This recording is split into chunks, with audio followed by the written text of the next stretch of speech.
ਅਸੀਂ ਇਸ ਵੇਲੇ ਸਿੰਘੂ ਬਾਰਡਰ ਦੇ ਉੱਪਰ ਖੜੇ ਹਾਂ। ਇਸ ਸਮੇਂ ਸਾਡੇ ਨਾਲ ਸੀਨੀਅਰ ਕਿਸਾਨ ਆਗੂ ਕੁਲਵੰਤ ਸਿੰਘ ਸੰਧੂ ਜਿਹੜੇ ਜਮਹੂਰੀ ਕਿਸਾਨ ਸਭਾ ਦੇ ਜਨਰਲ ਸਕੱਤਰ ਨੇ, ਉਹਨਾਂ ਨਾਲ ਗੱਲਬਾਤ ਕਰਾਂਗੇ। ਉਹਨਾਂ ਤੋਂ ਜਾਣਨ ਦੀ ਕੋਸ਼ਿਸ਼ ਕਰਾਂਗੇ ਕਿ ਜਿਹੜਾ ਮੋਰਚਾ ਹੈ ਪਿਛਲੇ 33 ਦਿਨ ਦੇ ਵਿੱਚ ਦਾਖਲ ਹੋ ਗਿਆ, ਅੱਜ 33ਵੇਂ ਦਿਨ ਦੀ ਸ਼ਾਮ ਹੈ, ਇੰਨੇ ਦਿਨਾਂ ਤੋਂ ਚੱਲ ਰਿਹਾ ਤੇ ਅਗਲੇ 2 ਦਿਨਾਂ ਬਾਅਦ ਜਿਹੜੀ 29 ਦਸੰਬਰ ਨੂੰ ਗੱਲਬਾਤ ਹੋਣ ਜਾਣੀ ਹੈ, ਕੇਂਦਰ ਸਰਕਾਰ ਨਾਲ ਗੱਲਬਾਤ ਹੋਣੀ ਆ। ਤੁਹਾਨੂੰ ਲੱਗਦਾ ਕਿ ਉਸ ਗੱਲਬਾਤ ਦੇ ਵਿੱਚ ਕੋਈ ਮਾਮਲਾ ਸਿਰੇ ਚੜ੍ਹੇਗਾ ਜਾਂ ਮੋਦੀ ਸਰਕਾਰ ਅਜੇ ਹੋਰ ਪਰਖ ਲਏਗੀ ਕਿਸਾਨਾਂ ਦੀ? ਜੰਮੂ ਜੀ, ਅਸਲ ਵਿੱਚ ਗੱਲ ਇਹ ਆ ਵੀ ਸਾਡਾ ਪਹਿਲਾਂ ਤਾਂ ਸਾਡੇ ਮੋਰਚੇ ਨੂੰ ਸਰਕਾਰ ਨੇ ਸੀਰੀਅਸਲੀ ਲਿਆ ਹੀ ਨਹੀਂ, ਜਿੰਨਾ ਚਿਰ ਤੱਕ ਸੂਬਿਆਂ ਚੱਲਦੇ ਸੀ। ਜਦੋਂ ਦਿੱਲੀ ਆਏ ਆ ਉਦੋਂ ਕਹਿਣਾ ਸ਼ੁਰੂ ਕਰਤਾ ਇਹ ਪੰਜਾਬੀਆਂ ਦਾ ਮੋਰਚਾ ਆ, ਇਹ ਕਾਂਗਰਸ ਦੀ ਸ਼ਹਿ ਪ੍ਰਾਪਤ ਆ, ਇਹ ਵਿਚੋਲੀ ਆ, ਇਹ ਕਿਸਾਨ ਹੈ ਹੀ ਨਹੀਂ। ਪਰ ਅਲਟੀਮੇਟਲੀ ਕਿਸਾਨਾਂ ਦੀ ਸ਼ਕਤੀ ਨੇ ਦਿਖਾਤਾ ਇਹ ਕਿਸਾਨ ਹੀ ਆ। ਹੁਣ ਸਾਨੂੰ ਅੰਨਦਾਤੇ ਕਹਿ ਰਹੇ ਆ, ਸਾਨੂੰ ਕਿਸਾਨ ਵੀਰ ਕਹਿ ਰਹੇ ਆ, ਕਿਸਾਨ ਭਰਾ ਕਹਿ ਰਹੇ ਆ, ਤੇ ਨਾਲ ਗੱਲਬਾਤ ਦੀ ਟੇਬਲ ਤੇ ਆਉਣ ਲਈ ਸੱਦੇ ਦੇ ਰਹੇ ਆ। ਸਾਡੀਆਂ 5 ਰਾਊਂਡ ਗੱਲਬਾਤ ਦੇ ਹੋਏ ਆ, ਪਰ ਜਿਹੜੀਆਂ ਬੇਸਿਕ ਸਾਨੂੰ ਖਦਸ਼ੇ ਆ ਉਹਨਾਂ ਗੱਲਾਂ ਵੱਲ ਆਉਣ ਨੂੰ ਤਿਆਰ ਨਹੀਂ।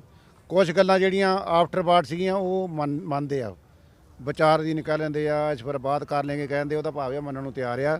ਜਿਵੇਂ ਬਿਜਲੀ ਐਕਟ 2020 ਆ ਉਹ 'ਤੇ ਐਗਰੀਡ ਆ। ਜਿਹੜਾ ਪੋਲਿਊਸ਼ਨ ਦਾ 1 ਕਰੋੜ ਦਾ ਜੁਰਮਾਨੇ ਵਾਲਾ ਉਹ ਹਟਾਉਣ ਨੂੰ ਤਿਆਰ ਆ। MSP 'ਤੇ ਲਿਖਤੀ ਗਰੰਟੀ ਦੇਣ ਨੂੰ ਤਿਆਰ ਆ, ਕਾਨੂੰਨ ਬਣਾਉਣ ਨੂੰ ਤਿਆਰ ਨਹੀਂ। ਅਸੈਂਸ਼ੀਅਲ ਕਮੋਡਿਟੀ ਐਕਟ ਵੱਲ ਨੂੰ ਜਾਣ ਨੂੰ ਤਿਆਰ ਨਹੀਂ। ਸਰਕਾਰੀ ਖਰੀਦ ਦੀ ਗਰੰਟੀ ਦੇਣ ਨੂੰ ਤਿਆਰ ਨਹੀਂ, ਜਿਹੜੀਆਂ ਬੇਸਿਕ ਸਾਡੀਆਂ ਲੋੜਾਂ ਆ।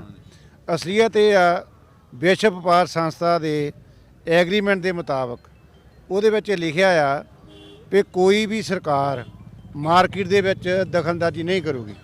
ਉਹਦੇ ਅਧੀਨ ਸਾਰੇ ਕਾਨੂੰਨ ਬਣ ਰਹੇ ਆ। ਇਹਨੂੰ ਸਾਦੇ ਆ ਸ਼ੂਗਰ ਕੋਟਡ ਜ਼ਹਿਰ, ਇਹ ਸਾਨੂੰ ਪੁਆਇਜ਼ਨ ਦੇ ਰਹੇ ਆ ਸ਼ੂਗਰ ਦੇ ਵਿੱਚ ਲਪੇਟ ਕੇ। ਆਮ ਕਿਸਾਨਾਂ ਨੂੰ ਪਹਿਲਾਂ ਨਹੀਂ ਸੀ ਪਤਾ, ਪਰ ਅੱਜ ਕਿਸਾਨ ਇੱਥੋਂ ਤੱਕ ਜਾਗਰੂਕ ਹੋ ਗਿਆ, ਸਾਡੀਆਂ ਬੀਬੀਆਂ ਸਾਡੇ ਬੱਚੇ ਵੀ ਸਾਨੂੰ ਇਹਨਾਂ ਨੇ ਮੁੜ ਕੇ ਡੱਬੇ ਫੜਾਉਣੇ ਆ, ਸਾਨੂੰ ਮਜ਼ਦੂਰ ਬਣਾਉਣਾ। ਕਿਉਂਕਿ ਨੀਤੀ ਆਯੋਗ ਨੇ ਪਹਿਲਾਂ ਪਾਸ ਕਰ ਚੁੱਕਾ 6 ਮਹੀਨੇ ਪਹਿਲਾਂ ਵੀ 58% ਕਿਸਾਨ ਖੇਤੀ ਕਰਦੇ ਆ, ਇਹ 'ਚੋਂ 38% ਬਾਹਰ ਕੱਢਣੇ ਆ। ਕਿਉਂਕਿ ਅਮਰੀਕਾ 'ਚ 3% ਕਿਸਾਨ ਖੇਤੀ ਕਰਦੇ ਆ, ਯੂਰਪੀਅਨ ਯੂਨੀਅਨ 'ਚ 5% ਕਿਸਾਨ ਖੇਤੀ ਕਰਦੇ ਆ। ਹਿੰਦੁਸਤਾਨ ਵਿੱਚ ਵੀ ਕਿਸਾਨਾਂ ਨੂੰ ਖੇਤੀ 'ਚੋਂ ਕੱਢ ਕੇ ਇਹਨਾਂ ਨੂੰ ਲੇਬਰ ਵੱਲ ਧੱਕਣਾ ਚਾਹੁੰਦੇ ਆ। ਇਹ ਨੀਤੀ ਆਯੋਗ ਦਾ ਫੈਸਲਾ ਆ। ਉਦੋਂ ਬਾਅਦ ਜਦ ਪ੍ਰੈਸ਼ਰ ਪਿਆ ਉਹ 38 ਤੇ ਆ ਗਿਆ, 38 ਕਿਹਾ ਜੀ ਬਾਹਰ ਕੱਢਣੇ ਦੇ ਵਿੱਚੋਂ। ਹੁਣ 18% ਦਾ ਨਹੀਂ ਫੈਸਲਾ ਆ ਵੀ 2 ਸਾਲ ਦੇ ਬਾਅਦ 18% ਬਾਹਰ ਕੱਢ ਦੇਣੇ ਆ। ਉਹ ਕਿਵੇਂ ਸਾਨੂੰ ਕਰਨਗੇ ਕੰਟੈਕਟ ਫਾਰਮ ਨਾਲ? ਕਈ ਕਹਿੰਦੇ ਆਪਸ਼ਨਲ ਹੈ ਜੀ, ਕਰੋ ਚਾਹੇ ਨਾ ਕਰੋ। ਸਾਡੀ ਸਰਕਾਰ ਨੇ ਫੈਸਲਾ ਕਰ ਲਿਆ, ਕਾਰਪੋਰੇਟ ਘਰਾਣਿਆਂ ਨੂੰ ਖੁੱਲੀਆਂ ਛੁੱਟੀਆਂ ਦੇ ਦਿੱਤੀਆਂ ਵੀ ਤੁਸੀਂ ਜਿਹੜੀ ਚੀਜ਼ ਚਾਹੁੰਦੇ ਹੋ ਬਜਾਓ। ਤੁਹਾਨੂੰ ਆ ਐਗਜ਼ਾਮਪਲ ਦੇ ਸਕਦਾ, ਇਹ ਨਹੀਂ ਕਹਿੰਦਾ 3 ਸਾਲ ਦਾ ਸਾਡੇ ਕੋਲ ਫੂਡ ਸਰਪਲਸ ਆ, ਇਹ ਨਹੀਂ ਫੂਡ ਗ੍ਰੇਨ ਤਾਂ ਪੈਦਾ ਹੀ ਨਹੀਂ ਕਰਨਾ।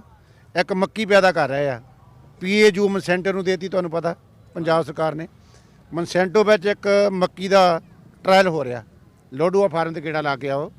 ਉਹ ਮੱਕੀ ਪੈਡੀ ਨਾਲੋਂ ਵੀ ਜ਼ਿਆਦਾ ਪਾਣੀ ਪੀਂਦੀ ਹੈ, ਇੱਕ ਦਿਨ ਵੀ ਉਹਦਾ ਮੁੱਢ ਸੁੱਕਾ ਨਹੀਂ ਰਹਿ ਸਕਦਾ।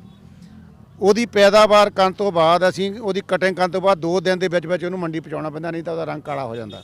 ਉਹਦੀ ਫੂਡ ਵੈਲਿਊ ਨਹੀਂ ਖਤਮ ਹੁੰਦੀ। ਪਰ ਉਹ ਹੈ ਕਾਹਦੇ ਲਈ ਆ? ਨਾ ਉਹ ਕਿਸਾਨ ਦੀ ਮਨੁੱਖ ਦੀ ਵਰਤੋਂ ਲਈ ਆ, ਨਾ ਉਹ ਐਨੀਮਲ ਫੀਡ ਲਈ ਆ, ਫਾਰਮਾਸਿਊਟੀਕਲ ਕੰਪਨੀਆਂ ਦੀਆਂ ਦਵਾਈਆਂ ਦੀਆਂ ਕੰਪਨੀਆਂ ਲਈ ਆ।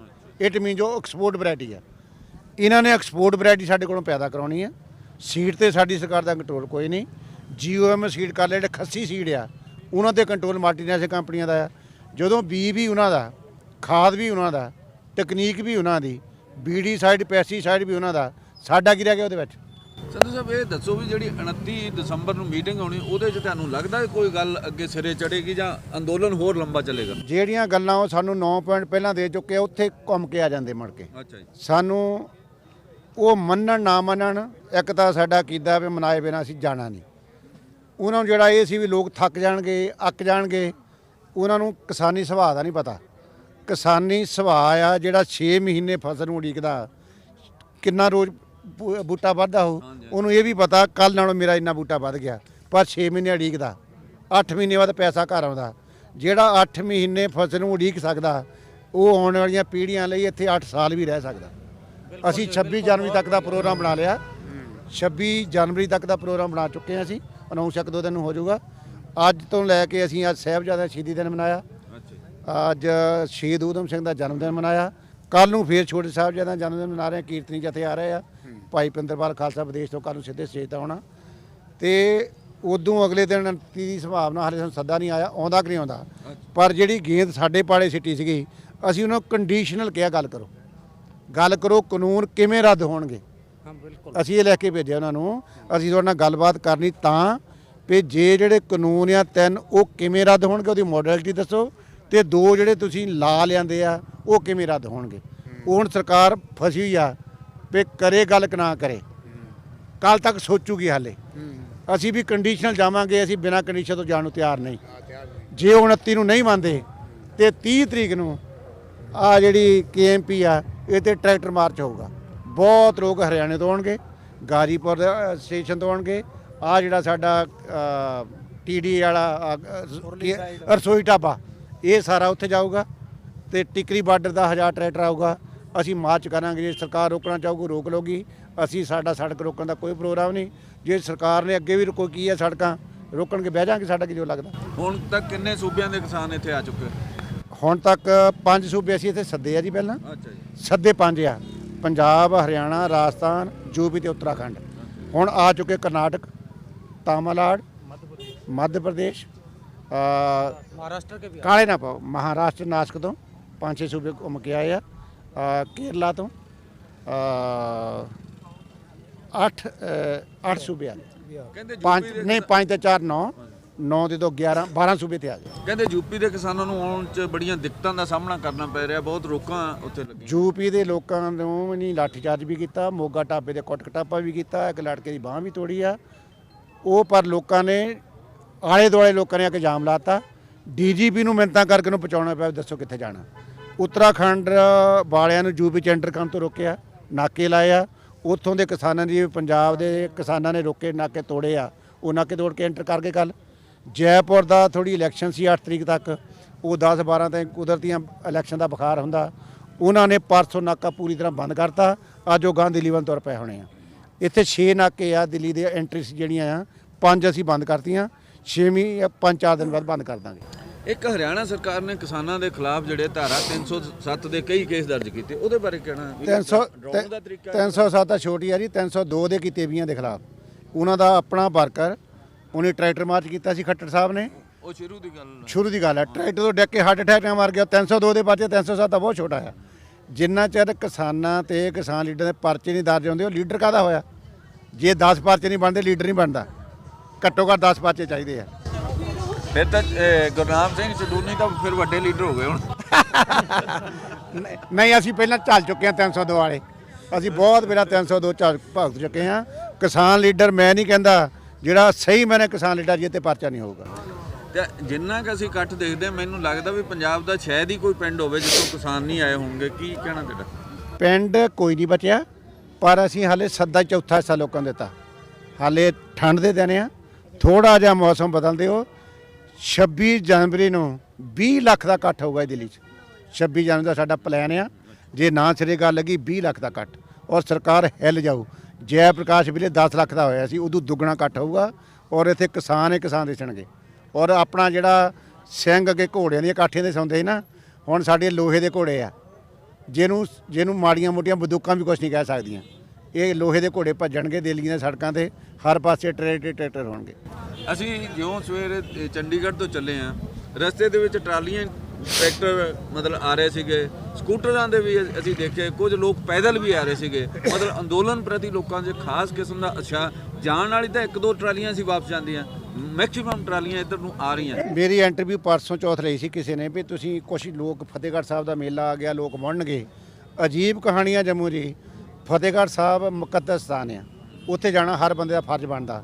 ਪਰ ਪਹਿਲੀ ਵਾਰੀ ਆ ਵੀ ਫਤਿਹਗੜ੍ਹ ਸਾਹਿਬ ਨਾਲੋਂ ਸਾਡਾ ਇੱਥੇ ਮੇਲਾ ਵੱਡਾ ਆ, ਔਰ ਅਸੀਂ ਸ਼ਹੀਦੀ ਦਿਹਾੜੇ ਮਨਾ ਰਹੇ ਹਾਂ ਇੱਥੇ ਉਸੇ ਰੂਪ ਦੇ ਵਿੱਚ।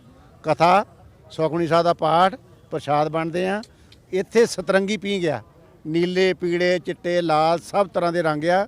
ਔਰ ਬੋਲੇ ਸੋ ਨਿਹਾਲ ਵੀ ਹੁੰਦੀ ਆ, ਇਨਕਲਾਬ ਜਿੰਦਾਬਾਦ ਵੀ ਹੁੰਦੀ ਆ, ਕਿਸਾਨ ਮਜ਼ਦੂਰ ਏਕਤਾ ਜਿੰਦਾਬਾਦ ਵੀ ਹੁੰਦੀ ਆ। ਔਰ ਇਹਦੇ ਵਿੱਚੋਂ ਬਹੁਤ ਕੁਝ ਨਿਕਲਿਆ। ਲੋਕਾਂ ਦੇ ਆਪਸੀ ਝਗੜੇ ਖਤਮ ਹੋ ਗਏ, ਲੋਕਾਂ ਦੇ ਹਰਿਆਣੇ ਪੰਜਾਬ ਦੇ ਮੁੱਦੇ ਖਤਮ ਹੋ ਗਏ ਆ, ਔਰ ਲੋਕਾਂ ਦੀ ਏਕਤਾ ਵੱਧ ਗਈ ਆ। ਥਾਣੇ ਕਚਹਿਰੇ ਕੰਮ ਘਟ ਗਏ, ਸਿਆਸੀ ਪਾਰਟੀ ਲੀਡਰਾਂ ਦਾ ਕੰਮ ਹੀ ਖਤਮ ਹੋ ਗਿਆ। ਮੇਰਾ ਖਿਆਲ ਪੰਜਾਬ ਤੇ ਹਰਿਆਣਾ ਦੇ ਕਿਸਾਨਾਂ ਦੇ ਵਿਚਾਲੇ ਜਿੰਨੀ ਇਸ ਵਾਰੀ ਏਕਤਾ ਹੋਈ ਮੈਂ ਇਸ ਤੋਂ ਪਹਿਲਾਂ ਕਦੇ ਨਹੀਂ ਦੇਖੀ। ਉਹਨਾਂ ਨੂੰ ਜਿਹੜਾ ਭੜਕਾਉਣ ਦੇ ਯਤਨ ਵੀ ਹੋਏ, SYL ਦਾ ਮੁੱਦਾ ਵੀ ਉਠਾਉਣ ਦਾ ਯਤਨ ਕਾਫੀ ਹੋਇਆ, ਪਰ ਕਿਸਾਨਾਂ ਨੇ ਕਿਹਾ ਪਹਿਲਾਂ ਖੇਤੀ ਕਾਨੂੰਨ ਵਾਪਸ ਹੋਣੇ ਚਾਹੀਦੇ, ਜੇ ਜ਼ਮੀਨ ਨਾ ਰਹੀ ਤਾਂ ਉਹਨਾਂ ਚਿਰ ਅਸੀਂ ਕੀ ਇਹ BJP ਨੇ ਧਰਨਾ ਲਵਾਇਆ ਜੀ SYL ਸਵਾਲ ਤੇ। ਬੜੀ ਵੱਡੀ ਗੱਲ ਹੈ, ਇੱਥੇ ਬੈਠੇ ਆ ਤਾਊ ਤੇ ਭਾਊ, ਦੋਏ ਇਕੱਠੇ ਬਹਿੰਦੇ ਆ, ਇਕੱਠੇ ਖਾਂਦੇ ਆ, ਇਕੱਠੇ ਜੱਫੀ ਪਾ ਗੱਲਾਂ ਕਰਦੇ ਆ।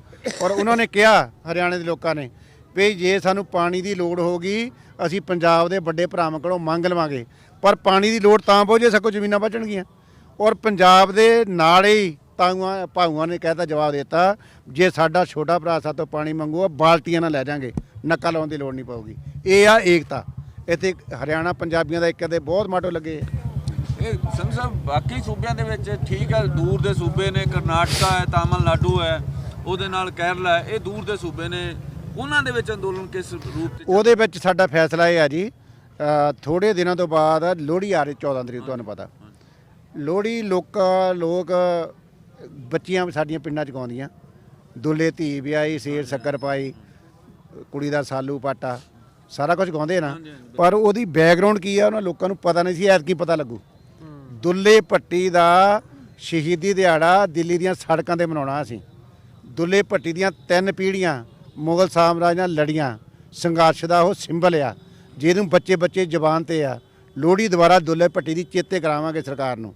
ਔਰ 3 ਪੀੜ੍ਹੀਆਂ ਦੁੱਲਾ ਭੱਟੀ ਖੁਦ, ਦੁੱਲਾ ਭੱਟੀ ਦਾ ਬਾਪ, ਦੁੱਲਾ ਭੱਟੀ ਦਾ ਬਾਬਾ, ਜਿਨ੍ਹਾਂ ਦੇ ਸਰੀਰ ਦਾ ਸਾਰਾ ਖਾਲੀ ਕਰਕੇ ਤੂੜੀ ਭਰ ਕੇ ਲਾਹੌਰ ਦੇ ਬਾਜ਼ਾਰਾਂ 'ਚ ਲਾਸ਼ਾਂ ਟੰਗੀਆਂ ਸੀ, ਪਰ ਸੰਘਰਸ਼ ਰੁਕਿਆ ਨਹੀਂ। ਦੁੱਲਾ ਭੱਟੀ ਅੱਜ ਵੀ ਜਿੰਦਾ, ਉਹ ਮਨਾ ਰਹੇ 14 ਤਰੀਕ ਨੂੰ। ਨਹੀਂ ਉਵੇਂ ਤਾਂ ਦਿੱਲੀ ਵੀ ਸੰਘਰਸ਼ ਦੀ ਗਾਥਾ ਹੀ ਆ। 9ਵੇਂ ਗੁਰੂ ਤੇਗ ਬਹਾਦਰ ਨੇ ਆਪਣਾ ਸੀਸ ਇੱਥੇ ਕੁਰਬਾਨ ਕੀਤਾ ਸੀਗਾ। ਇਸ ਤਰੀਕੇ ਨਾਲ ਜਿਹੜਾ ਅਪੋਹ ਦਾ ਮਹੀਨਾ, ਖਾਸ ਕਰਕੇ ਸਿੱਖ ਸ਼ਹਾਦਤ ਦਾ ਮਹੀਨਾ, ਇਹਦੇ 'ਚ ਵੱਡੇ ਸਾਹਿਬਜ਼ਾਦੇ, ਛੋਟੇ ਸਾਹਿਬਜ਼ਾਦੇ, ਗੁਰੂ ਤੇਗ ਬਹਾਦਰ ਦੀ ਕੁਰਬਾਨੀ, ਇਹ ਮਿਸਾਲੀ ਕੁਰਬਾਨੀ ਹੈ। ਜਿਹੜਾ ਸਾਡੇ ਇੱਕ ਵਿਰਸਾ ਹੈ, ਜਿਹੜਾ ਸਾਨੂੰ ਅੱਗੇ ਵਧਣ ਦਾ, ਤੇ ਗਦਰੀ ਬਾਬਿਆਂ ਦਾ ਜਿਹੜਾ ਦੌਰ ਹੈ, ਸ਼ਹੀਦ ਭਗਤ ਸਿੰਘ ਹੈ, ਸ਼ਹੀਦ ਊਧਮ ਸਿੰਘ, ਇਹ ਸਾਰੀਆਂ ਕੁਰਬਾਨੀਆਂ ਮੇਰਾ ਖਿਆਲ ਸਾਰਾ ਕੁਝ ਹੀ ਇੱਥੇ ਇਕੱਠਾ ਹੋਇਆ ਲੱਗਦਾ। ਦਿੱਲੀ ਲਾਹੌਰ ਸ਼ਹਿਰ ਦੇ ਨਾਂ ਨਾਲ ਨਹੀਂ ਮਸ਼ਹੂਰ, ਦਿੱਲੀ ਲਾਹੌਰ ਸ਼ਾਸਕਾਂ ਦਾ ਠੜਾ ਰਿਹਾ, ਸੱਤਾ ਦੇ ਕੇਂਦਰ ਰਹੇ ਆ। ਪਹਿਲਾਂ ਲਾਹੌਰ ਕੇਂਦਰ ਸੀ, ਫਿਰ ਦਿੱਲੀ ਕੇਂਦਰ ਬਣ ਗਿਆ। ਜਿਹੜਾ ਕੇਂਦਰ ਹੋਣਾ ਲੜਾਈ ਉਹਨੇ ਰਹਿਣੀ ਆ। ਜੇ ਇਹ ਕਿਸਾਨਾਂ ਦਾ ਮੁੱਦਾ ਭਾਰੂ ਆ, 'ਚ ਕੋਈ ਸ਼ੱਕ ਵਾਲੀ ਗੱਲ ਨਹੀਂ, ਪਰ ਲੋਕਾਂ ਦੇ ਕਈ ਤਰ੍ਹਾਂ ਦੇ ਮਸਲੇ ਆ। ਲੋਕਾਂ ਦੀ ਬੇਕਾਰੀ ਆ, ਲੋਕਾਂ ਦੇ ਵਿਦੇਸ਼ ਜਾਣ ਦਾ ਪ੍ਰਵਾਸ ਆ, ਪੀੜ੍ਹੀਆਂ ਮਾਂ ਪਿਓ ਨੂੰ ਛੱਡ ਕੇ ਵਿਦੇਸ਼ਾਂ ਜਾਣਾ, ਭੈਣਾਂ ਨੂੰ ਰੋਂਦੀਆਂ ਕਰਾਂਦੀਆਂ ਨੂੰ ਰੱਖੜੀਆਂ ਅੜਿਕਣੀਆਂ, ਸੌਖਾ ਕੰਮ ਥੋੜ੍ਹੀ ਆ ਜੀ। ਸਾਡੀ ਮਿੱਟੀ ਸਾਨੂੰ ਸਮੋ ਨਹੀਂ ਰਹੀ। ਜੇ ਸਾਨੂੰ ਇਹ ਤੋਂ ਵੀ ਉਖਾੜ ਦਿੱਤਾ ਤਾਂ ਕਿੱਥੇ ਜਾਣਾ ਅਸੀਂ ਆਉਣ ਜਾਣੇ ਪੀੜ੍ਹੀਆਂ ਡੱਟ ਰਹੇ ਹਾਂ। ਮੈਂ ਤੁਹਾਨੂੰ ਇੱਕ ਦਿਨ ਦੀ ਗੱਲ ਦੱਸਦਾ, ਘੜੂਆਂ ਪਿੰਡ ਦੇ 3 ਬੜੇ ਜੈਂਟਲ ਲੋਕ ਆਏ ਜੀ ਇੱਥੇ। ਉਹਨਾਂ ਨੂੰ ਮੈਂ ਆਵਾਜ਼ ਮਾਰੀ, ਮੈਂ ਕਿਹਾ ਜੀ ਮੈਂ ਵਿਆਜ ਬੂਜ ਲਾ ਕੇ ਭੇਸ ਬਦਲ ਕੇ ਫਿਰਦਾ ਸੀ ਵੀ ਲੋਕਾਂ ਦੀ ਕੀ ਆਵਾਜ਼ ਆ। ਉਹਨਾਂ ਮੈਂ ਕਿਹਾ ਸਰਦਾਰ ਜੀ ਕੀ ਚਾਹੁੰਦੇ ਹੋ ਤੁਸੀਂ? ਉਹ ਕਹਿੰਦਾ ਜੇ ਕਾਨੂੰਨ ਵਾਪਸ ਹੋਏ ਤਾਂ ਚੰਗੀ ਗੱਲ ਆ। ਮੈਂ ਕਿਹਾ ਜੀ ਬਹੁਤ ਚੰਗਾ। ਮੈਂ ਕਿਹਾ ਪੂਰੇ ਕਦ ਪਚੱਦੇ? ਕਹਿੰਦਾ ਨਹੀਂ ਜੋ ਵੀ ਹੋ ਜਾਵੇ ਠੀਕ ਆ। ਉਹ 10 ਕਦਮ ਅੱਗੇ ਗਏ ਜੀ, ਮੁੜ ਕੇ ਆ ਗਏ। ਸਰਬਜੀਤ ਨਾਂ ਆਇਆ ਬੰਦੇ ਦਾ, ਮੈਨੂੰ ਹਾਲੇ ਵੀ ਚੇਤਾ। ਮੈਨੂੰ ਕਹਿੰਦਾ ਸਰਦਾਰ ਜੀ ਮੈਨੂੰ ਲੱਗਾ ਤੁਸੀਂ ਮੋਹਰਲਿਆਂ 'ਚੋਂ ਲੱਗਦੇ ਆ, ਚੰਗੀ ਉੱਪਰਲਿਆਂ 'ਚੋਂ। ਕਹਿੰਦਾ ਜੀ ਤੁਹਾਡੀ ਇੱਕ ਵੀ ਮੰਗ ਨਾ ਮੰਨ ਹੋਵੇ ਨਾਲ ਸਾਡੀ ਤੁਹਾਡੀ। ਉਹਨੂੰ ਕਿਹਾ ਤੁਸੀਂ ਜਿਹੜਾ ਕੰਮ ਕਰਤਾ, ਆਉਣ ਵਾਲੀਆਂ ਪੀੜ੍ਹੀਆਂ ਖੇਤਾਂ ਵੱਲ ਦੇਖਣ ਲਾਤੀਆਂ, ਇਹ ਸਾਡੀ ਪ੍ਰਾਪਤੀ ਆ। ਕੁਛ ਨਾ ਮਿਲੇ ਸਾਨੂੰ, ਕੁਛ ਨਹੀਂ ਚਾਹੀਦਾ। ਸਾਡੇ ਬੱਚੇ ਖੇਤਾਂ ਵੱਲ ਦੇਖਣ ਲੱਗ ਪਏ ਆ, ਸਾਡੇ ਬੱਚੇ ਫਸਲਾਂ ਦੇਖਣ ਲੱਗ ਪਏ ਆ, ਸਾਡੇ ਬੱਚੇ ਆਪਣੀਆਂ ਲੜਾਈਆਂ ਛੱਡ ਕੇ ਇੱਥੇ ਵਲੰਟੀਅਰ ਬਣ ਗਏ ਆ। ਉਹ ਤੋਂ ਮੈਨੂੰ ਉਦੋਂ ਦਾ ਐਨ ਮਾਣ ਨਾਲ ਸਿਰ ਉੱਚਾ ਹੋਇਆ ਵੀ ਕਿਸਾਨਾਂ ਨੇ ਸਾਡਾ ਮੁੱਲ ਮੋੜਿਆ। ਆਉਣ ਵਾਲੀ ਪੀੜ੍ਹੀ ਜਾਗਰੂਕ ਹੋ ਗਈ ਆ, ਇਹ ਲੜੂਗੀ ਆਪਣੇ ਆਪ। ਲੜਾਈਆਂ ਨਹੀਂ ਕਦੇ ਮੁੱਕੀਆਂ, ਇਹਨਾਂ ਮੰਗਾਂ ਨਾਲ ਸਾਡੀ ਲੜਾਈ ਨਹੀਂ ਮੁੱਕ ਜਾਣੀ। ਇਹ ਤਾਂ ਇੱਕ ਜੈਸੇ ਥੇ ਹੋਣਾ, ਉਹਨੇ ਨਵਾਂ ਸਾਡੇ ਦੇ ਭਾਰ ਪਾਇਆ, ਉਹਨੂੰ ਅਸੀਂ ਉੱਥੇ ਮੁੜ ਕੇ ਪਹੁੰਚਣਾ। ਇੰਨੀ ਲੜਾਈ ਤੋਂ ਬਾਅਦ ਵੀ ਹਰ ਰੋਜ਼ ਲੜਨਾ ਪੈਣਾ। ਇੱਕ ਗੱਲ ਮੈਂ ਕਹਿਣਾ ਚਾਹੁੰਦਾ ਵੀ ਮੈਂ ਲਗਾਤਾਰ ਪ੍ਰਧਾਨ ਮੰਤਰੀ ਮੋਦੀ ਨੂੰ ਸੁਣਦਾ ਰਹਿਣਾ, ਤੇ ਉਹ ਅਕਸਰ ਹੀ ਇਹਨਾਂ ਤਿੰਨਾਂ ਖੇਤੀ ਕਾਨੂੰਨਾਂ ਦਾ ਗੁਣਗਾਨ ਕਰਦੇ ਰਹਿੰਦੇ, ਤੇ ਵਿਰੋਧੀ ਧਿਰਾਂ ਨੂੰ ਇਸ ਗੱਲ ਲਈ ਦੋਸ਼ੀ ਠਹਿਰਾਉਂਦੇ। ਉਹਨਾਂ ਦੇ ਬਹਿਕਾਵੇ ਤੇ, ਉਹਨਾਂ ਦੀ ਉਕਸਾਹਟ ਤੇ ਇਹ ਅੰਦੋਲਨ ਚੱਲ ਰਿਹਾ। ਕੀ ਇਹਦੇ ਬਾਰੇ ਤੁਹਾਡਾ ਕਹਿਣਾ? ਇਹ ਤਾਂ ਮੋਦੀ ਦਾ ਦਿਮਾਗ ਜਿਹਾ ਫਿਰਿਆ ਲੱਗਦਾ ਜੀ। ਕੱਲ੍ਹ ਤੋਮਰ ਦਾ ਤਾਂ ਮੋਦੀ ਦਾ ਸੈਲਫ ਕੰਟਰਡਿਕਟਰੀ ਬਿਆਨ ਆ। ਸਾਡੀ ਪਹਿਲੀ ਮੀਟਿੰਗ ਜਿਹੜੀ ਹੋਈ ਆ 13 ਨੂੰ ਹੋਈ ਸੀ, 13 ਤੋਂ ਬਾਅਦ 3 ਨੂੰ ਹੋਈ ਆ। 3 ਦਸੰਬਰ ਨੂੰ, ਪਹਿਲਾਂ 13 ਨਵੰਬਰ ਨੂੰ ਹੋਈ ਸੀ, ਪਹਿਲਾਂ 14 ਅਕਤੂਬਰ ਨੂੰ ਸੈਕਟਰੀ ਪੱਧਰ ਦੀ ਹੋਈ ਸੀ। 3 ਨਵੰਬਰ ਨੂੰ ਸਾਡੇ ਨਾਲ ਵਾਅਦਾ ਕਰ ਰਿਹਾ ਤੋਮਰ ਵੀ MSP ਤੇ ਸਾਤੋਂ ਲਿਖਤੀ ਗਰੰਟੀ ਲੈ ਲਓ। ਮੈਂ ਉੱਥੇ ਬੁਲਾ ਰਿਹਾ ਵਿੱਚੋਂ 3 ਚੋਂ ਇੱਕ। ਮੈਂ ਕਿਹਾ ਤੋਮਰ ਸਾਹਿਬ ਤੁਸੀਂ ਪਟਾ ਕਰਾ ਲਿਆ ਸਾਰੀ ਉਮਰ ਦਾ, ਰਾਜ ਭਾਗ ਤੁਹਾਡਾ BJP ਦਾ ਰਹਿਣਾ ਜਾਂ ਤੁਸੀਂ ਖੇਤੀ ਮੰਤਰੀ ਰਹਿਣਾ, ਅਸੀਂ ਤੁਹਾਡੇ ਲਿਖੇ ਨੂੰ ਕੀ ਕਰਾਂਗੇ? ਕਾਨੂੰਨ ਬਣਾਓ। ਮੁਲਕ ਵਿਧਾਨਾਂ ਨਾਲ ਚੱਲਦਾ। ਅਗਲੀ ਗੱਲ ਜਿਹੜੇ ਕਹਿੰਦੇ ਕਿਸੇ ਦੇ ਬਖਚਾਵੇ ਤਾਂ ਸਿਆਸੀ ਲੀਡਰ ਨੂੰ ਸਟੇਜ ਦੇ ਲਾਗੇ ਵੀ ਨਹੀਂ ਪਹੁੰਚਣ ਦਿੰਦੇ। ਸਟੇਜ ਤੇ ਬੋਲਣਾ ਤਾਂ ਕਹਿੰਦੇ ਕਦੇ ਜਗੀਰ ਕੌਰ ਨੇ ਕਹਿਤਾ ਕਿ ਬੰਦੇ ਤਾਂ ਸਾਡੇ ਆ, ਝੰਡੇ ਕਿਸਾਨਾਂ ਦੇ ਆ। ਉਹਨੂੰ ਅਸੀਂ ਜਵਾਬ ਤਾਂ 5 ਮਿੰਟ ਲਈ ਬੋਲ ਕੇ ਤੇ ਮੁੜ ਕੇ ਜਾ ਕੇ ਦਿਖਾ ਦੇ। ਕੋਈ ਸਿਆਸੀ ਲੀਡਰ ਜਿਹੜੇ ਨਾਅਰੇ ਲਾਉਂਦਾ ਨਾ, ਮੋਦੀ ਆ ਕੇ ਬੋਲ ਕੇ ਦਿਖਾ ਦੇ। ਹਰਿਆਣੇ ਪੰਜਾਬ 'ਚ ਬੀਜੇਪੀ ਦਾ ਕੋਈ ਲੀਡਰ 15 ਕਿਲੋਮੀਟਰ ਬਿਨਾਂ ਸਿਕਿਉਰਿਟੀ ਜਾ ਕੇ ਦਿਖਾ ਦੇ। ਮੰਨ ਜਾਂਗੇ ਲੋਕਾਂ ਨਾਲ ਕਹਿਣੇ ਲੱਗਦੇ ਆ। ਪੰਜਾਬ ਹਰਿਆਣਾ ਦਾ ਪੈਰ ਉਹਨਾਂ ਦਾ ਚੱਕ ਤੇ ਤਾਂ ਲੋਕਾਂ ਨੇ ਕਿਤੇ ਪਿੰਡ ਵਿੱਚ ਜਾ ਕੇ ਰੈਲੀ ਨਹੀਂ ਕਰ ਸਕਦੇ, ਕਿਸੇ ਪਿੰਡ 'ਚ ਮੀਟਿੰਗ ਨਹੀਂ ਕਰ ਸਕਦੇ। ਕੋਈ ਮੋਦੀ ਸੁਣ ਰਿਹਾ। ਕੱਲ ਮੋਦੀ ਨੇ ਅਖਬਾਰ 'ਚ ਕੱਲ ਤੁਸੀਂ ਉਹਨਾਂ 2 ਬਿਆਨ ਸੁਣੋ। ਸਵੇਰੇ ਬਿਆਨ ਟੀਵੀ ਤੇ ਤੋਮਰ ਸਾਹਿਬ ਦਾ ਆ ਰਿਹਾ, MSP ਦਾ 3 ਕਾਨੂੰਨਾਂ ਕੋਈ ਲੈਣਾ ਦੇਣਾ ਹੀ ਨਹੀਂ, ਜਿਹੜਾ 3 ਦਸੰਬਰ ਨੂੰ ਮੰਨ ਰਿਹਾ। ਮੇਰੇ ਤੋਂ ਲਿਖਤੀ ਜ਼ਿੰਮੇਵਾਰੀ ਲੈ ਲਓ। ਤੇ ਮੋਦੀ ਸਾਹਿਬ ਦਾ ਬਿਆਨ ਕੀ ਆ ਰਿਹਾ ਤੁਹਾਡੀ ਟ੍ਰਿਬਿਊਨ 'ਚ ਹੀ? ਮੋਦੀ ਸਾਹਿਬ ਦਾ ਬਿਆਨ ਆ ਰਿਹਾ MSP ਤੋਂ ਤੁਰੇ ਸੀ, ਹੁਣ ਦੇਸ਼ ਧਰੋਈਆਂ ਛੱਡਣ ਨੂੰ ਕਹਿਣ ਡਏ ਆ। ਮੋਦੀ ਤੇ ਤੋਮਰ ਦਾ ਆਪਸੀ ਬਿਆਨ ਹੀ ਰਾਣ ਡਿਆ। ਕੈਬਨਿਟ ਕਮਲੀ ਹੋਈ ਫਿਰਦੀ ਆ। ਇਹ ਲੋਕਾਂ ਦੇ ਇਕੱਠ ਨੇ ਉਹਨਾਂ ਦਾ ਦਿਮਾਗ ਚੱਕਤਾ।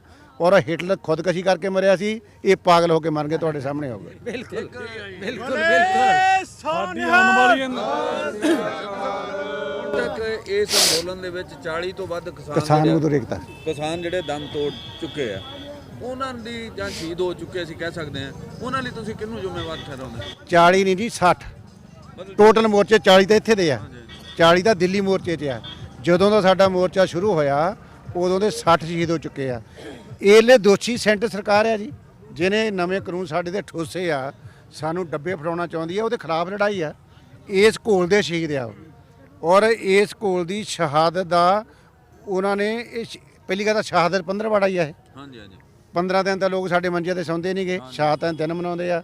ਔਰ ਜਿਹੜੇ ਕਹਿੰਦੇ ਠੰਡ ਬਹੁਤ ਆ, ਠੰਡ ਬਹੁਤ ਆ, ਪੁੱਛੋ ਕਿਸਾਨਾਂ ਨੂੰ ਮਾਤਾ ਗੁਜਰੀ ਚੇਤੇ ਆਉਂਦੀ ਆ, ਛੋਟੇ ਸਾਹਿਬਜ਼ਾਦੇ ਚੇਤੇ ਆਉਂਦੇ ਆ, ਸਰਸਾ ਨਦੀ ਚੇਤੇ ਆਉਂਦੀ ਆ, ਮਾਛੀਵਾੜੇ ਦੇ ਜੰਗਲ ਚੇਤੇ ਆਉਂਦੇ ਆ।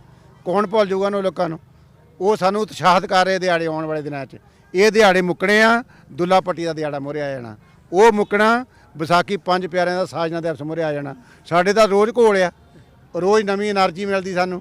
ਇਹ ਜਾਣ ਵਾਲੇ ਨਹੀਂ, ਵਾਪਸ ਜਾਣ ਵਾਲੇ ਨਹੀਂ। ਇਹ ਅਹਿਸਾਸ ਉਹਨਾਂ ਨੂੰ ਹੋਣਾ ਚਾਹੀਦਾ ਸਰਕਾਰ ਨੂੰ ਵੀ ਕਿਸਾਨ ਪਹਿਲਾਂ ਤੁਰਦਾ ਨਹੀਂ, ਜੇ ਤੁਰਦਾ ਤਾਂ ਪਿੱਛਾ ਨੂੰ ਮੁੜਦਾ ਨਹੀਂ, ਬੈਗ ਗੇਰ ਨਹੀਂ ਦਾ ਹੁੰਦਾ। ਸੰਧੂ ਸਾਹਿਬ, ਇਸ ਅੰਦੋਲਨ ਤੋਂ ਤੈਨੂੰ ਆਸ ਦੀ ਕਿਰਨ ਕੀ ਲੱਗਦੀ ਹੈ ਕਿ ਕਦੋਂ ਤੱਕ ਸਫਲਤਾ ਮਿਲਦੀ ਹੈ? 100% ਕਾਮਯਾਬ ਹੋਊਗਾ, ਇਹਦੀ ਕੋਈ ਲਿਮਟ ਨਹੀਂ। ਅਸੀਂ ਵਿਦਆਊਟ ਲਿਮਟ ਆਏ ਹਾਂ, ਦਿਨ ਗਿਣ ਕੇ ਨਹੀਂ ਆਏ। ਸਟੈਪ ਬਾਈ ਸਟੈਪ ਅਸੀਂ ਛੋਟੀਆਂ ਮੰਗਾਂ ਤੋਂ ਤੁਰਦੇ ਹਾਂ। ਜਿੱਦਾਂ ਸਰਕਾਰ ਇਹਨੂੰ ਐਨਾਲਾਈਜ਼ ਨਹੀਂ ਕਰ ਰਹੀ, ਅਸੀਂ ਵੀ ਉਨੇ ਹਾਰਡ ਹੋ ਰਹੇ ਹਾਂ। ਸਾਡੀ ਸ਼ਕਤੀ ਵੱਧ ਰਹੀ ਆ, ਕੁਦਰਤੀ ਵੱਧ ਤੋਂ ਵੱਧ ਪ੍ਰਾਪਤ ਕਰਾਂਗੇ। ਰੋਜ਼ ਤਾਂ ਘੋਲ ਨਹੀਂ ਹੁੰਦੇ। ਹਿਸਟਰੀ ਵਿੱਚ 1 ਸਦੀ 'ਚ 1 ਘੋਲ ਸਭ ਤੋਂ ਵੱਡਾ ਹੁੰਦਾ। ਇਹ ਸਾਡੀ ਜ਼ਿੰਦਗੀ ਦਾ ਸਭ ਤੋਂ ਵੱਡਾ ਘੋਲ ਆ ਔਰ ਪ੍ਰਾਪਤੀ ਬਿਨਾਂ ਮੁੜਨ ਦਾ ਸਵਾਲ ਹੀ ਪੈਦਾ ਨਹੀਂ ਹੁੰਦਾ। ਕਿਸਾਨ ਏਕਤਾ ਜਿੰਦਾਬਾਦ। ਸੰਧੂ ਸਾਹਿਬ, ਸਾਡੇ ਨਾਲ ਜੁੜਨ ਲਈ ਤੁਹਾਡਾ ਬਹੁਤ ਬਹੁਤ ਸ਼ੁਕਰੀਆ।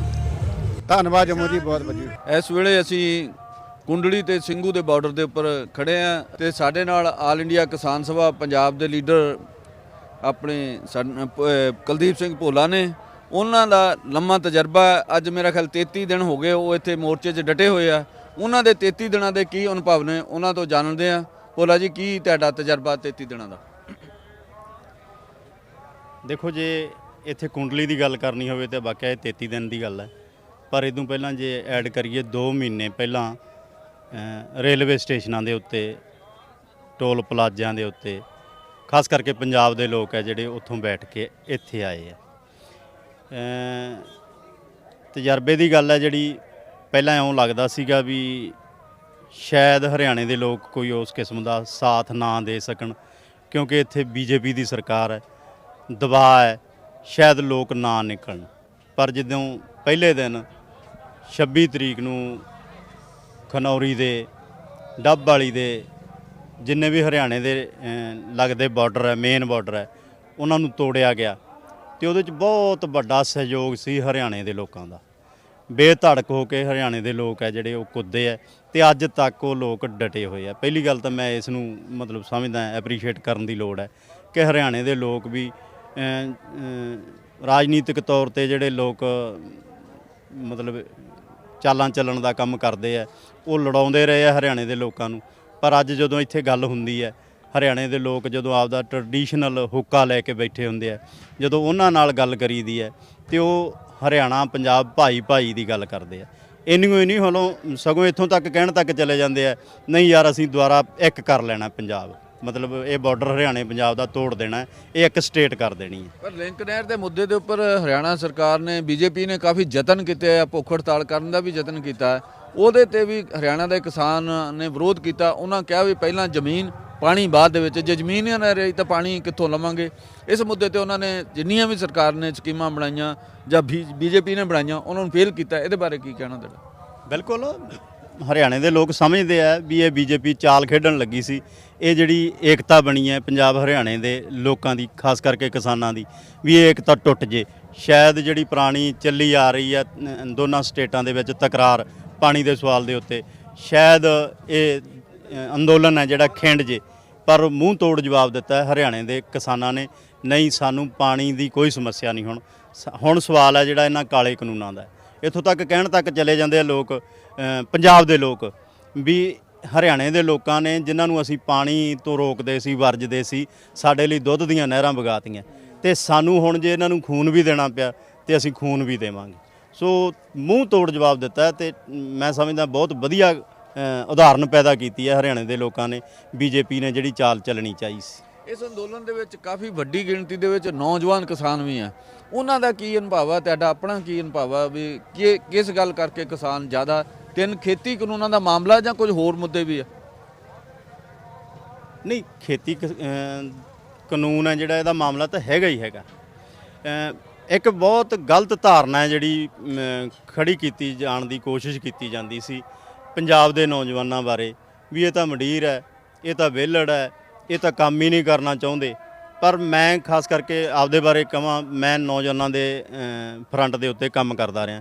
ਮੈਂ ਉਦੋਂ ਵੀ ਇਹ ਗੱਲ ਕਹਿੰਦਾ ਰਿਹਾ ਕਿ ਜੇ ਹਜ਼ਾਰਾਂ ਲੱਖਾਂ ਟਨ ਅਨਾਜ ਪੈਦਾ ਹੁੰਦਾ ਪੰਜਾਬ ਦੇ ਵਿੱਚ, ਤੇ ਉਹ ਬੁੱਢੇ ਕਿਸਾਨ ਨਹੀਂ ਕਰਦੇ, ਉਹ ਨੌਜਵਾਨ ਹੈ ਜਿਹੜੇ ਘੋੜਿਆਂ ਦੀ ਜਿਵੇਂ ਕਾਠੀਆਂ ਤੇ ਬਹਿੰਦੇ ਹੁੰਦੇ ਸੀ ਸਿੰਘ, ਉਵੇਂ ਲੋਕਾਂ ਦੇ ਨੌਜਵਾਨ ਪੁੱਤ ਹੈ ਜਿਹੜੇ ਟਰੈਕਟਰਾਂ ਦੀਆਂ ਕਾਠੀਆਂ ਤੇ ਬਹਿੰਦੇ ਆ, ਵਾਹੁੰਦੇ ਆ, ਬੀਜਦੇ ਆ, ਪਾਲਦੇ ਆ, ਵੱਢਦੇ ਆ, ਕੱਟਦੇ ਆ, ਮੰਡੀ 'ਚ ਲੈ ਕੇ ਆਉਂਦੇ ਆ। ਸੋ ਉਹਨੂੰ ਮਤਲਬ ਇਹ ਕੋਸ਼ਿਸ਼ ਕੀਤੀ ਜਾਂਦੀ ਸੀ ਵੀ ਇਹ ਸ਼ਾਇਦ ਵਿਹਲੜ ਹੈ, ਤੇ ਉਹ ਅੱਜ ਉਹਨਾਂ ਨੂੰ ਲੱਗਦਾ ਜਦੋਂ ਵੀ ਅਸੀਂ ਇਹ ਇੰਨਾ ਕੰਮ ਕਰਦੇ ਹਾਂ, ਪੈਦਾਵਾਰ ਕਰਦੇ ਹਾਂ, ਤੇ ਫਿਰ ਉਹਦੇ ਨਾਲ ਸਾਡਾ ਘਰ ਚੱਲਦਾ। ਤੇ ਹੁਣ ਉਹ ਘਰ ਨਹੀਂ ਚੱਲ ਸਕਣਾ ਜੇ ਕਾਲੇ ਕਾਨੂੰਨ ਲਾਗੂ ਹੋ ਜਾਂਦੇ ਆ।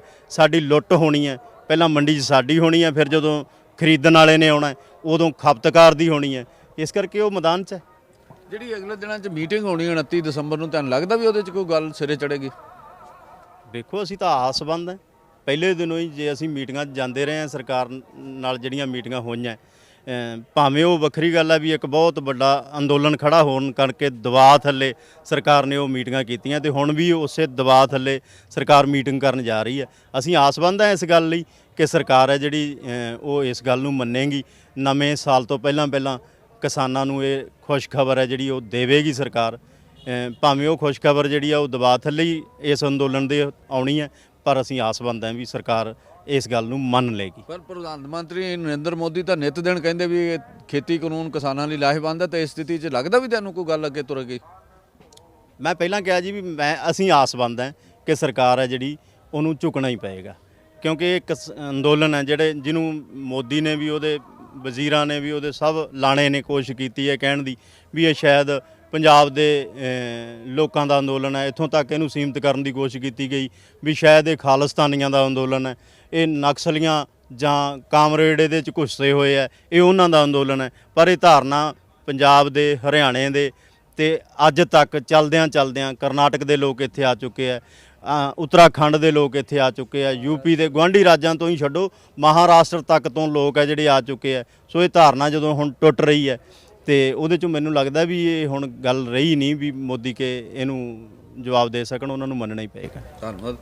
ਇਸ ਦੇ ਨਾਲ ਹੀ ਸਾਡੇ ਨਾਲ ਆਲ ਇੰਡੀਆ ਸਟੂਡੈਂਟ ਫੈਡਰੇਸ਼ਨ ਦੇ ਜਨਰਲ ਸਕੱਤਰ ਵਿੱਕੀ ਮਹੇਸ਼ਵਰੀ ਨੇ, ਜਿਹੜੇ ਪਿਛਲੇ ਲੰਮੇ ਅਰਸੇ ਤੋਂ ਇੱਥੇ ਹੀ ਬਾਰਡਰ ਦੇ ਉੱਪਰ ਉਹਨਾਂ ਨੇ ਡੇਰੇ ਲਾਏ ਹੋਏ ਆ। ਉਹਨਾਂ ਤੋਂ ਜਾਣਨਾ ਚਾਹਾਂਗੇ ਕਿ ਉਹਨਾਂ ਦਾ 33 ਦਿਨਾਂ ਦਾ ਕੀ ਤਜਰਬਾ।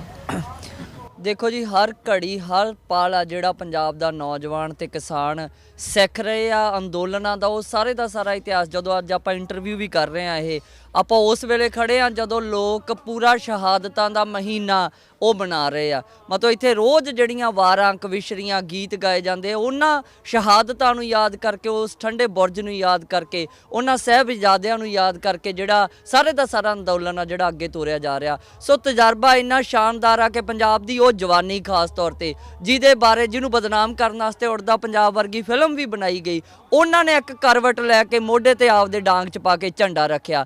ਉਹ ਲੋਕ ਜਿਹੜੇ ਖੁਦਕੁਸ਼ੀਆਂ ਦੇ ਰਾਹ ਤੇ ਧੱਕ ਦਿੱਤੇ ਗਏ ਸੀ, 3-3 ਲੱਖ ਕਿਸਾਨ ਇਸ ਦੇਸ਼ ਦਾ ਖੁਦਕੁਸ਼ੀ ਕਰਦਾ ਹੋਵੇ, ਇਹ ਉਹਨਾਂ ਵਾਸਤੇ ਸ਼ੁਭ ਸੰਕੇਤ ਹੈ ਇਸ ਵੇਲੇ ਕਿ ਲੋਕਾਂ ਨੇ ਖੁਦਕੁਸ਼ੀਆਂ ਦਾ ਰਾਹ ਛੱਡ ਕੇ ਸੰਘਰਸ਼ਾਂ ਦਾ ਰਾਹ ਮੱਲਿਆ। ਸੋ ਇੱਥੇ ਗੱਲ ਕਰਨ ਵਾਲਾ ਹਰ ਨੌਜਵਾਨ ਜਿਹੜਾ ਚਾਹੇ 2 ਦਿਨ ਆਉਂਦਾ ਚਾਹੇ ਇੱਥੇ ਮਹੀਨੇ ਤੋਂ ਡਟਿਆ ਹੋਇਆ, ਉਹ ਜਾਣਦੇ ਆ ਵੀ ਹੁਣ ਗਾਣੇ ਕਿਹੜੇ ਸੁਣਨ ਦੀ ਲੋੜ ਆ। ਉਹਨਾਂ ਨੂੰ ਇਹ ਵੀ ਪਤਾ ਵੀ ਸਰਕਾਰ ਦਾ ਜਦੋਂ ਭੇਜਿਆ ਹੋਇਆ ਦੂਜਾ ਜਿਹੜਾ ਗੋਦੀ ਮੀਡੀਆ ਆ ਕੇ ਉਹਨਾਂ ਨੂੰ ਵਰਗਲਾਉਣ ਦੀ ਕੋਸ਼ਿਸ਼ ਕਰਦਾ ਤੇ ਉਹਨਾਂ ਦਾ ਜਵਾਬ ਕਿਵੇਂ ਦੇਣਾ। ਸੋ ਨੌਜਵਾਨ ਪੀੜ੍ਹੀ ਉਸ ਮਾਡਲ ਨੂੰ ਲਾਗੂ ਕਰਨ ਵਾਸਤੇ ਜਿਹੜਾ ਸਰਬੱਤ ਦਾ ਭਲਾ ਕਰ ਸਕੇ ਉਹਦੇ ਇੱਕ ਟ੍ਰੇਨਿੰਗ ਪ੍ਰੋਸੈਸ 'ਚ ਆ। ਇਹ ਲੜਾਈ ਆਖਰੀ ਲੜਾਈ ਨਹੀਂ, ਇਹ ਲੜਾਈ ਦੀ ਸ਼ੁਰੂਆਤ ਆ, ਅਸੀਂ ਇਹਨੂੰ ਇਹ ਕਵਾਂਗੇ। ਇਹ ਕਾਨੂੰਨ ਵਾਪਸ ਕਰਵਾਉਣ ਤੋਂ ਬਾਅਦ 'ਚ ਅਗਲੀ ਜਿਹੜੀ ਜੰਗ ਹੋਏਗੀ ਉਹ ਇਸ ਗੱਲ ਤੇ ਹੋਏਗੀ ਕਿ ਨੌਜਵਾਨਾਂ ਵਾਸਤੇ ਰੁਜ਼ਗਾਰ ਦਾ ਕਾਨੂੰਨ ਦੇਸ਼ ਦੀ ਪਾਰਲੀਮੈਂਟ 'ਚ ਪਾਸ ਹੋਵੇ। ਇਹ ਜਿੰਨਾ ਤੰਤਰ ਆ ਜਿਹਨੂੰ ਖਤਮ ਕਰਨ ਦੀ ਕੋਸ਼ਿਸ਼ ਕੀਤੀ ਜਾ ਰਹੀ ਹੈ ਐਗਰੀਕਲਚਰ ਦੇ ਨਾਂ ਤੇ, ਉਹ ਐਗਰੀਕਲਚਰ ਵੀ ਬਚੇ, ਨਾਲ ਦੀ ਨਾਲ ਨੌਜਵਾਨ ਪੀੜ੍ਹੀ ਆ ਜਿਹੜੇ ਇੱਕ ਨੌਜਵਾਨ ਮੁੰਡੇ ਕੁੜੀ ਪਿੱਛੇ ਪੰਜਾਬ ਦੇ ਲੋਕਾਂ ਨੂੰ ਆਪਦੀਆਂ ਜ਼ਮੀਨਾਂ ਵੇਚ ਕੇ, ਆਪਦਾ ਕਹ ਲਓ ਜਿੰਨੀ ਜਾਇਦਾਦ ਆ ਉਹਨੂੰ ਵੇਚ ਕੇ 35-35 40-40 ਲੱਖ ਰੁਪਈਆ ਮੁੰਡਿਆਂ ਕੁੜੀਆਂ ਮਗਰ ਬਾਹਰਲੀਆਂ ਦੇਸ਼ਾਂ 'ਚ ਭੇਜਣਾ ਪੈਂਦਾ, ਉਹ ਵੀ ਸਾਡੀ ਇਕਨੋਮੀ 'ਚ ਰਵੇ। ਉਹ ਤਾਂ ਹੀ ਰਹਿ ਸਕਦਾ ਜੇ ਸਾਡੇ ਦੇਸ਼ 'ਚ ਰੁਜ਼ਗਾਰ ਦਾ ਕਾਨੂੰਨ ਬਣੇ। ਸੋ ਇਸ ਮੁੱਦੇ ਤੇ ਵੀ ਲੜਾਈ ਜਾਰੀ ਰੱਖਾਂਗੇ। ਇਸ ਵੇਲੇ ਇਸ ਅੰਦੋਲਨ 'ਚ ਇੱਥੇ 4 ਬਾਰਡਰਾਂ ਦੇ ਉੱਪਰ ਲੋਕ ਇਕੱਠੇ ਹੋਏ ਨੇ, ਕਿੰਨੇ ਸੂਬਿਆਂ ਦੇ ਕਿਸਾਨ ਤੇ ਹੋਰ ਨੌਜਵਾਨ ਸ਼ਾਮਲ ਨੇ? ਹੁਣ ਇਸ ਦੇ ਵਿੱਚ ਕਿਉਂਕਿ ਅੱਜ ਤੋਂ 15 ਦਿਨ ਪਹਿਲਾਂ ਦੀ ਜੇ ਮੈਂ ਤੁਹਾਨੂੰ ਰਿਪੋਰਟਿੰਗ ਦੱਸਾਂ ਤੇ ਅਸੀਂ ਇਨੀਸ਼ੀਏਟਿਵ ਲਿਆ ਹੈ ISA ਵੱਲੋਂ, ਦੇਸ਼ ਦੀਆਂ 34 ਵਿਦਿਆਰਥੀ ਨੌਜਵਾਨ ਜਥੇਬੰਦੀਆਂ ਨੇ ਲਿਖ ਕੇ ਇਹ ਕਿਹਾ ਵੀ ਅਸੀਂ ਇਸ ਅੰਦੋਲਨ ਦੀ ਸਮਰਥਨ ਦੇ ਵਿੱਚ ਜਿੱਥੇ ਵੀ ਹੈਗੇ ਉਹ ਬਾਹਰ ਨਿਕਲਣ ਵਾਲਾ ਕੰਮ ਕਰਨਗੇ। ਤੇ ਅੱਜ ਇਹ ਦੇਸ਼ ਦਾ ਅੰਦੋਲਨ ਆ, ਕਿਉਂਕਿ ਜਿਹੜਾ ਪੰਜਾਬ ਨੇ ਸ਼ੁਰੂ ਕੀਤਾ, ਅੱਜ ਜੇ ਕਰਨਾਟਕਾ ਦੀ, ਤਾਮਿਲਨਾਡੂ ਦੀ, ਕੇਰਲਾ ਦੀ ਗੱਲ ਕਰੀਏ ਤੇ ਹੁਣ ਸਾਰੇ ਦੇ ਸਾਰੇ ਦੇਸ਼ ਦੇ ਨੌਜਵਾਨ, ਹੁਣ ਤਾਂ ਚਲੋ ਇੰਟਰਨੈਸ਼ਨਲਾਈਜ਼ ਹੋ ਗਿਆ ਇਹ ਅੰਦੋਲਨ। ਹੁਣ ਕੋਈ ਉਹ ਵਿਅਕਤੀ ਨਹੀਂ ਜਿਹੜਾ ਸੋਚਦਾ ਹੋਵੇ ਵੀ ਲੋਕਾਂ ਨੂੰ ਭੁੱਖੇ ਮਰਨ ਤੋਂ ਬਚਾਉਣਾ ਤੇ ਉਹ ਇਸ ਅੰਦੋਲਨ 'ਚ ਨਾ ਕੁੱਦੇ, ਸਵਾਲ ਹੀ ਨਹੀਂ ਪੈਦਾ ਹੁੰਦਾ। ਸਾਰੇ ਲੋਕ ਆਪਦੀ ਨੇਕ ਕਿਰਤ ਕਮਾਈ ਵੀ ਇਸ ਅੰਦੋਲਨ ਦੇ ਵਿੱਚ ਲਾ ਰਹੇ ਆ, ਆਪਦੀਆਂ ਜ਼ਿੰਦਗੀਆਂ ਵੀ ਲਾ ਰਹੇ ਆ, ਤੇ ਜਿਹੜੇ ਇੱਥੇ ਆ ਸਕਦੇ ਆ ਉਹ ਆ ਕੇ ਵੀ ਆਪਦਾ ਯੋਗਦਾਨ ਪਾ ਰਹੇ ਆ। ਅੱਗੋਂ ਦਾ ਕਹਿਣਾ ਕਿ ਇਸ ਅੰਦੋਲਨ ਦੇ ਸਫਲਤਾ ਲਈ ਇਹਦਾ ਅਨੁਸ਼ਾਸਨ ਦੇ ਵਿੱਚ ਜੇ ਸ਼ਾਂਤਮਈ ਰਹਿਣਾ ਬਹੁਤ ਜ਼ਰੂਰੀ ਆ। ਤੁਹਾਨੂੰ ਲੱਗਦਾ ਵੀ ਇਹ ਅੰਦੋਲਨ ਜਦੋਂ 3 ਮਹੀਨੇ ਹੋ ਚੁੱਕੇ ਜਦੋਂ ਦਾ ਪੰਜਾਬ 'ਚ ਅੰਦੋਲਨ ਸ਼ੁਰੂ ਹੋਇਆ, ਵੀ ਇਵੇਂ ਹੀ ਅਨੁਸ਼ਾਸਨਮਈ ਤੇ ਸ਼ਾਂਤਮਈ ਰਹੇਗਾ? ਦੇਖੋ ਉਹ ਸਮਾਂ ਲੰਘ ਗਿਆ ਜਦੋਂ ਇਸ ਦੀ ਕੋਈ ਪੋਸੀਬਿਲਿਟੀ ਸੀ ਵੀ ਇਸ ਮੂਵਮੈਂਟ ਨੂੰ ਬਦਨਾਮ ਕੀਤਾ ਜਾਵੇ, ਤੇ ਇਹ ਗੱਲ ਬੀਜੇਪੀ ਨੂੰ ਵੀ ਸਮਝ ਲੱਗ ਗਈ ਤੇ ਉਹਨਾਂ ਨੇ ਜ਼ੋਰ ਲਾਇਆ ਸੀ ਇਸ ਮੂਵਮੈਂਟ ਨੂੰ ਕਦੇ ਸੈਪਰੇਟਿਸਟ ਏਜੰਡੇ ਤੇ ਲਿਜਾਣ ਦੀ, ਕਦੇ ਕਿਸੇ ਤਰੀਕੇ ਨਾਲ ਬਦਨਾਮ ਕਰਨ ਦੀ, ਉਹ ਫੇਲ ਹੋਏ। ਇਹਦਾ ਨਿਰਸਨ ਦੇ ਜਿਹੜਾ ਕ੍ਰੈਡਿਟ ਆ ਪੰਜਾਬ ਦੀਆਂ ਕਿਸਾਨਾਂ ਦੀਆਂ ਜਥੇਬੰਦੀਆਂ ਨੂੰ ਜਾਂਦਾ, ਜਿਨ੍ਹਾਂ ਨੇ 2-2 ਮਹੀਨੇ ਬਿਠਾ ਕੇ ਜਿਹੜੇ ਧਰਨੇ ਲੱਗੇ, ਜਿਨ੍ਹਾਂ ਬਾਰੇ ਇਹ ਕਹਿੰਦੇ ਸੀ ਬੀਜੇਪੀ ਦੇ ਕਹ ਲਓ ਸੋ ਕਾਲਡ 10 ਨੰਬਰੀਏ ਵੀ ਜੀ ਇਹ ਕਿਸਾਨ ਤਾਂ ਐਵੇਂ ਸਟੇਸ਼ਨਾਂ ਤੇ ਲੈ ਕੇ ਇਹਨਾਂ ਨੂੰ ਬੈਠੇ ਆ, ਦਿੱਲੀ ਜਾ ਕੇ ਧਾਵਾ ਕਿਉਂ ਨਹੀਂ ਬੋਲਦੇ। 2-2 ਮਹੀਨਿਆਂ ਦੀ ਜਿਹੜੀ ਟ੍ਰੇਨਿੰਗ ਆ ਰੇਲਵੇ ਸਟੇਸ਼ਨਾਂ ਤੇ, ਮਾਲ ਤੇ, ਰਿਲਾਇੰਸ ਦੇ ਪੰਪਾਂ ਤੇ ਬੈਠਣ ਦੀ, ਲੋਕਾਂ ਨੇ ਇਸ ਗੱਲ ਦਾ ਸ਼ਾਨ ਨਾ ਲਾਇਆ ਵੀ ਕਿਹੜੀ ਗੱਲ ਇਸ ਮੂਵਮੈਂਟ ਦੇ ਫਾਇਦੇ 'ਚ ਅਤੇ ਕਿਹੜੀ ਨੁਕਸਾਨ ਕਰ ਸਕਦੀ ਆ। ਇਸੇ ਕਰਕੇ ਆ ਵੀ ਮਹੀਨਾ ਹੋ ਗਿਆ ਇੱਥੇ ਬੈਠਿਆਂ ਨੂੰ, ਅੱਜ ਤੱਕ ਇੱਕ ਵੀ ਜਿਹੜੀ ਇਹੋ ਜੀ ਗੱਲ ਆ ਕਿਸੇ ਨੌਜਵਾਨ ਦੇ ਮੂੰਹ 'ਚੋਂ, ਕਿਸੇ ਬਜ਼ੁਰਗ ਦੇ ਮੂੰਹ 'ਚੋਂ ਨਹੀਂ ਨਿਕਲੀ ਜਿਹੜੀ ਇਸ ਮੂਵਮੈਂਟ ਦਾ ਨੁਕਸਾਨ ਕਰਦੀ ਹੋਵੇ, ਬਲਕਿ ਲੋਕਾਂ ਨੇ ਸ਼ਾਨਦਾਰ ਉਦਾਹਰਨਾਂ ਪੇਸ਼ ਕਰਦੇ ਹੋਏ ਦੱਸਿਆ ਵੀ ਅਸੀਂ ਕਿਹੜੇ ਲੋਕ ਆ, ਅਸੀਂ ਤਾਂ ਸਰਬੱਤ ਦਾ ਭਲਾ ਚਾਹੁਣ ਵਾਲੇ ਲੋਕ ਆ। ਸਾਨੂੰ ਇਸ ਗੱਲ ਦਾ ਪੂਰਾ ਯਕੀਨ ਆ ਬੀਜੇਪੀ ਜਿੰਨੇ ਮਰਜ਼ੀ ਆਪਦੇ ਏਜੰਟ ਭੇਜ ਲਵੇ, ਜਿੱਦਾਂ ਦਾ ਮਰਜ਼ੀ ਮੀਡੀਆ ਭੇਜ ਲਵੇ, ਜਿੰਨੇ ਮਰਜ਼ੀ ਵਾਇਲੈਂਸ ਇੰਸਟੀਗੇਟ ਕਰਨ ਵਾਲੇ ਬੰਦਿਆਂ ਨੂੰ ਭੇਜ ਲਵੇ, ਇਹ ਅੰਦੋਲਨ ਨੂੰ ਹਿਲਾਇਆ ਨਹੀਂ ਜਾ ਸਕਦਾ। ਕਿਉਂਕਿ ਸ਼ਾਂਤਮਈ ਅੰਦੋਲਨ ਇਸ ਕਰਕੇ ਵੀ ਆ, ਡਿਸਪਲਿਨ ਇਸ ਕਰਕੇ ਆ ਕਿਉਂਕਿ ਲੋਕ ਆ ਜਿਹੜੇ ਜਾਣਦੇ ਆ ਕਿ ਜਦੋਂ ਗੁਰੂ ਗੋਬਿੰਦ ਸਿੰਘ ਦੇ ਬੱਚੇ ਆਪ ਤੇ ਸਾਰੇ ਦੀ ਸਾਰੀ ਉਹ ਜਿਹੜੇ ਸੰਤ ਸਿਪਾਹੀ ਆ ਜਦੋਂ ਲੜਨ ਵਾਸਤੇ ਕੁੱਦਦੇ ਆ ਤੇ ਉਹ ਮੈਦਾਨ ਦਾ ਇੱਕ ਰੂਲ ਬਣਦਾ, ਜਰਨੈਲ ਦੀ ਅਗਵਾਈ ਦੇ ਵਿੱਚ ਆ ਫੌਜਾਂ ਲੜਦੀਆਂ ਤੇ ਜਥੇਬੰਦੀਆਂ ਦੇ ਜਿਹੜੇ ਆਗੂ ਉਹਨਾਂ ਨੂੰ ਜਰਨੈਲ ਮੰਨਿਆ ਇਸ ਫੌਜ ਨੇ, ਤੇ ਜਿਵੇਂ ਉਹ ਕਹਿਣਗੇ ਉਵੇਂ ਹੀ ਸਾਰੇ ਜਾਣੇ ਚੱਲਣਗੇ। ਜੋ ਵੀ ਅਗਲਾ ਫੈਸਲਾ ਹੋਏਗਾ ਉਸੇ ਤਰੀਕੇ ਨਾਲ ਲਾਗੂ ਕੀਤਾ ਜਾਏਗਾ। ਮੈਨੂੰ ਤਾਂ ਲੱਗਦਾ ਜੀ ਜਿਵੇਂ ਉਹ ਜ਼ਿਆਦਾ ਦਬਾਉਣ ਦੀ ਕੋਸ਼ਿਸ਼ ਕਰਦੇ ਆ, ਲੋਕ ਉਹਨੇ ਹੌਸਲੇ ਨਾਲ ਅੱਗੇ ਵਧ ਰਹੇ ਆ। ਜੇ ਮੈਨੂੰ ਲੱਗਦਾ ਹਰਿਆਣੇ ਦੇ ਖੱਟਰ ਦੀ ਜ਼ਿੰਮੇਵਾਰੀ ਸਰਕਾਰ ਨੇ ਲਾਈ ਹੁੰਦੀ ਵੀ ਬੈਰੀਕੇਡ ਲਾ ਕੇ ਸਾਨੂੰ ਇੱਥੇ ਪਹੁੰਚਣ ਤੋਂ ਰੋਕਣ ਦੀ, ਤੇ ਸ਼ਾਇਦ ਇਹ ਹੌਸਲਾ ਇੰਨਾ ਉੱਤੇ ਨਾ ਜਾਂਦਾ। ਜਿਹੜੇ 6-6 7-7 ਬੈਰੀਕੇਡ ਪੰਜਾਬ ਦੀ ਉਹ ਜਵਾਨੀ ਤੋੜਦੀ ਹੋਏ ਅੱਗੇ ਲੰਘੀ, ਜਿਨ੍ਹਾਂ ਨੇ ਕਦੇ ਸ਼ਾਇਦ ਬੈਰੀਕੇਡਾਂ ਦੇ ਮੂੰਹ ਨਹੀਂ ਦੇਖੇ ਹੋਣਗੇ ਆਪਦੀ ਜ਼ਿੰਦਗੀ 'ਚ, ਉਹਨਾਂ ਦਾ ਮੋਰਾਲ ਹੋਰ ਅਪ ਹੋਇਆ। ਨਾਲ ਦੀ ਨਾਲ ਉਹਨਾਂ ਬੈਰੀਕੇਡਾਂ ਨੂੰ ਜਿਵੇਂ ਜਿਵੇਂ ਅਸੀਂ ਸੈੱਟਦੇ ਗਏ, ਸਰਕਾਰ ਦਾ ਮੋਰਾਲ ਜਿਹੜਾ ਜ਼ਰੂਰ ਆ ਉਹ ਡਾਊਨ ਹੋਇਆ, ਪਰ ਲੋਕ ਚੜ੍ਹਦੀ ਕਲਾ ਦੇ ਵਿੱਚ ਆ, ਪਹਿਲਾਂ ਨਾਲੋਂ ਹੋਰ ਬੁਲੰਦੀ ਤੇ ਜਾਣ ਵਾਲੇ ਹੌਸਲੇ ਨਾਲ ਲੜ ਰਹੇ ਆ। ਦੇਖ ਲੈਣ ਜੀ, ਮੈਂ ਤਾਂ ਕਹਿੰਦਾ ਸਵਾਗਤ ਆ ਉਹਨਾਂ ਦਾ। ਜੇ ਹੋਰ ਪਰਖਣਾ ਚਾਹੁੰਦੇ, ਇਸ ਤਾਂ ਪਹਿਲੇ ਦਿਨ ਕਹਿ ਕੇ ਤੁਰੇ ਸੀ ਵੀ 6-6 ਮਹੀਨਿਆਂ ਦਾ ਰਾਸ਼ਨ ਲੈ ਕੇ ਚੱਲੇ ਆ। ਤੇ ਜੇ ਆਪਾਂ ਇਤਿਹਾਸ ਤੇ ਵੀ ਨਿਗਾਹ ਮਾਰੀਏ ਤੇ ਘੇਰਾਬੰਦੀ ਕਰਕੇ ਕਿਲਿਆਂ ਨੂੰ ਫੌਜਾਂ ਜਿਹੜੀਆਂ ਉਹ ਦੁਨੀਆ ਭਰ ਦੇ ਵਿੱਚ 6-6 ਮਹੀਨੇ ਵੀ ਬੈਠੀਆਂ ਰਹੀਆਂ, ਤੇ ਅਖੀਰ 'ਚ ਆ ਕੇ ਜਿਹੜੇ ਜਰਨੈਲ ਆਪਦੇ ਆਪ ਨੂੰ ਇਹ ਕਹਿੰਦੇ ਸੀ ਵੀ ਅਸੀਂ ਹੁਕਮਰਾਨ ਆ ਤੇ ਅਸੀਂ ਪਿੱਛੇ ਨਹੀਂ ਹਟਣਾ, ਤੇ ਉਹਨਾਂ ਨੂੰ ਬਾਹਰ ਆ ਕੇ ਲੋਕਾਂ ਦੀ ਕਚਹਿਰੀ 'ਚ ਝੁਕਣਾ ਹੀ ਪਿਆ। ਸ਼ਾਂਤਮਈ ਤਰੀਕੇ ਨਾਲ ਹੀ ਬਾਹਰ ਕੱਢਾਂਗੇ, ਪਰ ਕੱਢਾਂਗੇ ਜ਼ਰੂਰ, ਪਾਣੀ ਪਾ ਰਹੇ ਆ, ਦੇਖਦੇ ਜਾਇਓ, ਹੋਰ ਥੋੜੇ ਜਿਹੇ ਟਾਈਮ ਦੇ ਵਿੱਚ ਖੁੱਡ 'ਚੋਂ ਨਿਕਲਣਾ ਹੀ ਪਏਗਾ।